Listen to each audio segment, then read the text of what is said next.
실장님 그 한강 노벨 문학상 소식 들으셨죠? 일단 박수부터. 갑자기 국뽕이 차오르고. 그럼요. 그렇죠, 그렇죠. 너무 기쁜 소식이라서. 또 그렇죠. 한국 문학이 그 세계적으로 잘 팔리고 또 먹힌다는 게 좀 한국인으로서 굉장히 뿌듯한 지점이잖아요. 한강 작가를 필두로 해서 우리나라 젊은 작가들 또 관심이 또 이어지지 않을까 그런 기대감도 들고요. 예스24 상한 것 같잖아요. 출판뿐만 아니라 뭐 네. 도서도 잘 갔고 그렇죠. 재질 섹터도 뭐 올랐고. 그쵸, 신기해요. 정말 우리나라 분들의 그 투자 아이디어는 무궁무진하구나. 이런 생각도 많이 하고요.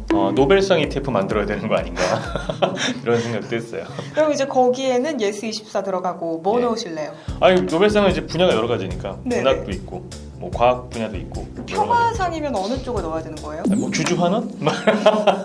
이렇게 월클 라인에 또 한강 작가도 이제 포함이 된 것 같은데 네. 라이즈의 월클은 뭐 없나요? 더 노력하면 되죠. 우리도 네. 월클 될 수 있으니까 우리도 할 수 있으니까 그렇죠?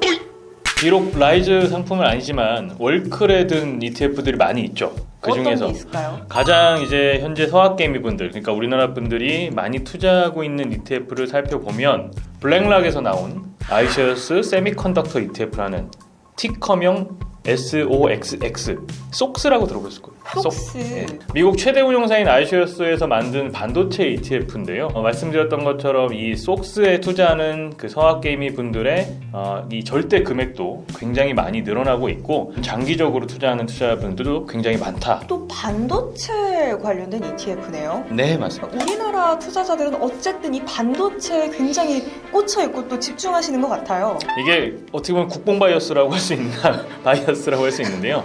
네. 우리나라랑 비슷한 나라가 있어요.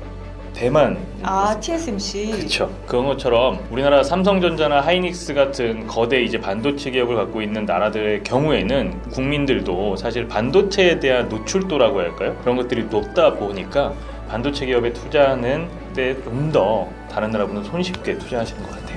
저는 아직 이 해외 ETF는 사본 적이 없거든요. 그래서 이 네. 속스라고 하는 상품도 어떻게 사야 하는 건지 그리고 이 상품이 대체 구체적으로 뭔지도 좀 궁금한데요. 네, 좀 자세히 말씀을 좀 드리면 뭐 다른 해외 주식 사듯이 사면 되는 그러한 그 역외 상장된 미국에 상장된 ETF다라고 보시면 되는데요. 굉장히 오래전에 상장됐습니다. 2001년에 규모 자체도 우리나라 돈으로 약 20조 정도 되는 규모로 커져 있는 상품이기 때문에 정말 전 세계적으로 월클이라 할 수 있죠.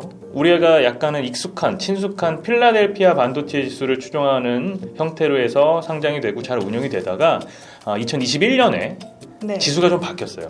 필라델피아 반도체 지수가 아닌 NYSE 세미컨덕터 인덱스로 지수를 변경한 그러한 ETF다라고 보시면 됩니다. 서학개미분들도 미국 반도체를 대표하는 ETF구나라는 생각에 많은 분들이 투자를 하고 계신다라고 보시면 될 것 같아요.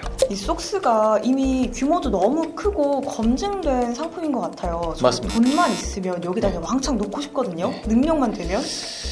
그렇죠. 많은 분들이 그렇게 생각을 하시겠죠. 그래서 사실 투자자분들이 이렇게 늘 여기도 투자하고 여기도 투자하고 돈이 많지가 않잖아요. 네. 그러다 보니까 동일한 지수를 추종하되 일정적인 레버리지를 일으켜서 더 많은 금액을 투자한 효과를 낼 수 있는 그런 레버리지 상품들, 반대로 많이 오르면 빠지겠지라는 기대를 찬 인버스 상품도 상장을 하게 됩니다.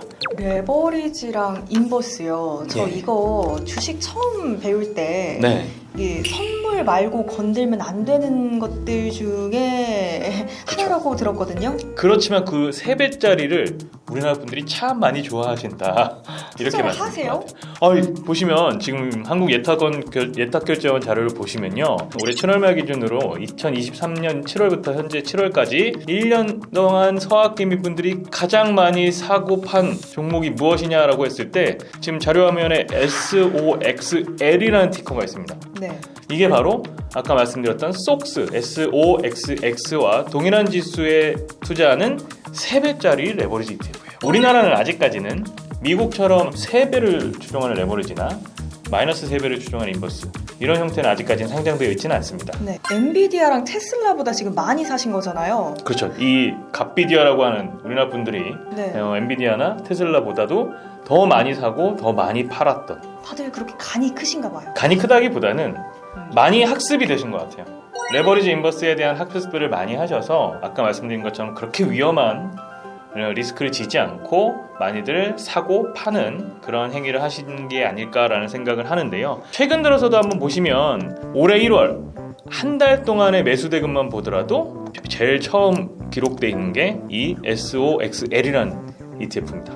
레버리지. 예, 반대로 또 9월달 보면 SOXL도 좋아하시지만 네. 이 세 번째로 보이시는 것처럼 베어 3배라고 해서 3배 인버스 ETF까지 이 9월달 매수대금 순위에 3위에 올라 있습니다. 그럼 지금 이 표를 보면 1위가 레버리지고 3위가 인버스인 거잖아요. 이렇게 레버리지랑 인버스가 동시에 인기가 많은 이유가 뭘까요? 두 가지로 볼 수가 있어요. 미국 반도체 시장에 대한 인기를 가늠할 수가 있다는 게 SOXL라는 그 1배짜리 상품들을 미국 반도체 투자하는 ETF를 많이 관심을 가지셨다가 조금 더 발전돼서 나는 분명히 반도체 ETF가 오를 거야 라는 확신이 있는 분들이 3배에 베팅을 한다든가 레버리지. 그렇죠. 반대로 지금은 좀 너무 높은 것 같아. 뭐 최근 들어서 이제 엔비디아의 주가 고평 논란 이런 것들이 있었잖아요. 그러면 빠질 것 같아 라고 하는 분들 같은 경우에는 인버스에 또 넣고. 인버스에 들어오죠. 물론 단기적으로 매수 매도를 많이 하시는 분들이 이 SOXL, SOXX 이런 것들을 이용하신다 이렇게 보시면 될 것 같아요. 단기적으로 운용하는 분들이 많다고 말씀하셨는데 그렇게 되는 또 포인트가 뭘까요? 사실 인버스 ETF 같은 경우에는 레버리지 ETF와 마찬가지로 많은 분들이 이거는 권하면 안 되는 거 아니야 라고 생각을 하세요. 네. 그거는 저는 기본적으로 저희도 같은 생각이긴 합니다. 장기 투자에 있어서 레버리지 인버스는 치명적인 단점을 갖고 있기 때문인데요. 최근 들어서 국내 투자들 같은 경우에는 레버리지 ETF 혹은 인버스 ETF를 거래하려면 교육을 이수를 해야 됩니다. 교육도 받아야 돼요? 맞습니다. 그냥 살 수는 없어요. 그 이수는 인터넷으로 하는 거예요? 아닙니다. 협회에서 주관하는 그래서 네. 온라인으로 충분히 다 가능하시고요. 금방 들으실 수가 있어요. 그럼 이 일반 ETF 투자하는 것과는 다르게 교육 프로그램도 들어야 하는 거면 그만큼 또 유의해야 하고 신경 써야 할 게 많은 거겠죠? 맞습니다. 예. 일반적으로 기초지수를 1배 추종하는 상품과는 다르게 다른 전략적으로 레버리지를 있기 때문에 그거에 대한 이해가 좀 반드시 필요한 부분이 있고요. 그 교육을 이수한 분들도 사실은 간혹가다 오해를 하시는 분들이 있어서 이 레버리지 ETF나 인버스 ETF에 가장 어떻게 보면 길게 투자하면 안 되는 이유에 대해서 제가 한번 짚고 넘어갈 텐데요. 제가 사례를 들어서 말씀을 좀 드릴게요. 지금 잘 보실 건 제가 노란색으로 표시된 내용입니다. 현재 국내에 상장된 레버리지 인버스 ETF들은 기본적으로 지수의 일간 수익률의 2배를 추종하거나 혹은 마이너스 1배를 추종하게 돼 있어요. 그러면 기초 지수라고 하는 지수가 1000에서 시작됐다. 그러면 1100이 됐고 혹은 또 다음날 1000이 됐고 1100이 됐고 이렇게 시장이 왔다 갔다 해서 10일 후에 다시 시작점인 1000으로 돌아왔어요. 이러한 일간 수익률들이 형성이 되는데 10% 오른 날은 이 ETF는 20%가 오르고 반대로 마이너스 9.09%가 빠진 날은 마이너스 18.18%가 빠지게 돼요. 네, 2배씩이니까. 그렇죠. 일간 수익률의 2배라는 점 여기서 꼭 보셔야 됩니다. 그 일간 수익률을 레버리지 ETF의 가격에 반영을 시켜봤더니 1,000원이었던 게 20% 올랐으니까 1,200원이 됐어요. 근데 다음 날은 18.78%가 빠졌죠. 그래서 981.8원이 됐어요. 네. 여기서 다시 20%가 오르고 그 다음 날 또 18%가 빠지고 이런 식으로 반복돼서 봤더니 10일 후에는 1,000원에서 시작했는데 912.3원으로 끝났습니다. 손실을 봤네요. 그렇죠. 지수는 분명 1,000원에 다시 원점으로 돌아왔는데 레버리지 ETF의 가격은 손실을 보게 된 상황인 거죠. 레버리지 같은 경우의 효과는 일간 수익률의 2배는 잘 추종할 수는 있지만 기간 수익률로는 2배를 추종하지 않는다. 이렇게 보셔야 될 것 같아요. 인버스도 마찬가지고요. 네. 그래서 결론적으로는 이 레버리지나 인버스 같이 이 파생 상품에 투자하는 그러한 형태의 ETF는 장기 투자는 절대 안 된다. 이렇게 말씀을 드릴 수 있고요. 그럼 ETF를 사더라도 단기적으로만 봐야 한다는 거죠? 그렇죠. 레버리지 인버스 ETF는 단기적으로 투자하시는 게 맞고 혹은 원래 투자하려고 하는 기초 자산을 해지하기 위한 수단으로 활용하신다. 이렇게 보시면 될 것 같아요. 그럼 보통 얼마간 보유하는 게 적절하다고 보세요? 그런 건 답이 없습니다. 솔직히 저도 답 드리고 싶어요. 하지만 레버리지나 인버스 같은 경우에는 시장 상황에 따라, 예를 들어서 계산을 해보시면 아시겠지만 시장이 하루도 안 쉬고 계속 올라요. 계속 오른다라고 가정을 하면 자산이 커져 있는 거에서 또 2배가 오르고, 커져 있는 자산에서 또 2배가 오르고, 이런 형태로 해서 일일 수익률이 2배라고 하더라도 계속해서 복리 효과처럼 커지는 거예요. 그러니까 시장이 한 번도 안 빠지고 계속 올랐다라고 하면 레버리지 효과는 더 극대화될 수 있지만, 반대로 빠질 때에는 더 크게 빠지죠. 그렇죠. 그럴 수도 있죠. 그래서 어떤 며칠 동안 보유하세요, 혹은 며칠 동안 제일 효과적이에요라고 하는 거는 시장 상황에 따라 전부 다 다를 수 있기 때문에 이 부분은 예측하시는 구간이 아니라 기본적인 자세는 짧게 투자를 하셔야 된다, 이렇게 말씀드릴게요.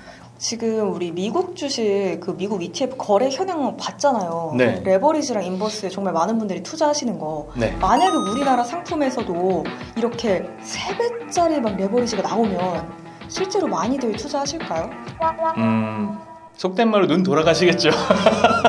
예. 지금 최근 들어서 우리나라 시장도 변동성이 커지면 네. 코스피 200을 추종하는 레버리지 2배 레버리지, 그러니까 2배죠. 레버리지 상품과 또 2배 인버스 상품들이 거래량 1위에 차지하고 있습니다. 오. 그만큼 많은 분들이 이제 방향성 투자라고 하는데, 그 방향성 투자를 하고 계시기 때문에 이 방향성의 보폭이 더 커지는 3배짜리가 상승되면 많이들 이용하시지 않을까 싶죠.